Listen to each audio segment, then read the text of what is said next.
C.S. Lewis is often credited with a line that reads something like, "We read to know we are not alone."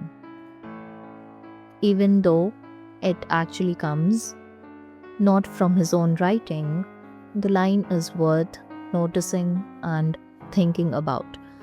The sentiment still holds. I think about it more than almost any other line in this work. Quick thing first.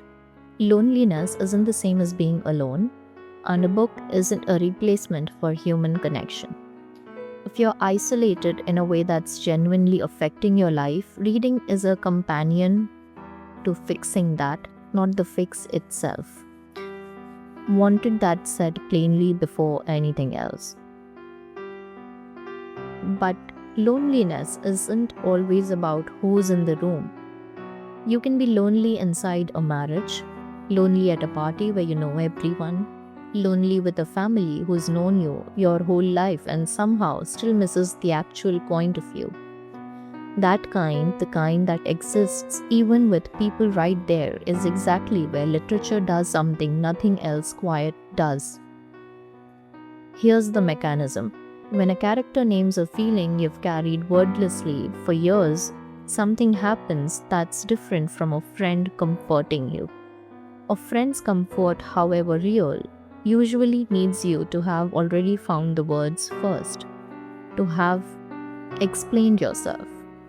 A book skips that step entirely. It just says the thing, puts language around something you didn't know how to articulate, and that relief is a separate, specific thing from the relief of being comforted.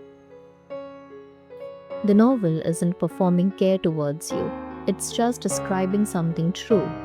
And the fact that it's true for you too, despite a writer who never knew you'd exist, that's a particular kind of company that asks nothing of you in return. It was just there, waiting. For loneliness specifically, I look for books with rich, fully inhabited interior lives. Narrators who let you all the way in, however complicated it gets in there. Olivia Lang's The Lonely City is one I come back to constantly because she takes loneliness seriously as a subject, rather than something the plot has to resolve by the last page. She investigates it instead of curing it. And I look for characters surrounded by people who are still profoundly alone, because that's the loneliness most reading lists ignore completely. And I'd guess a lot of you watching know exactly that feeling.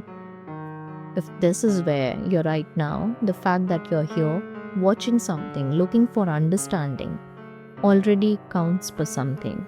This is the first step.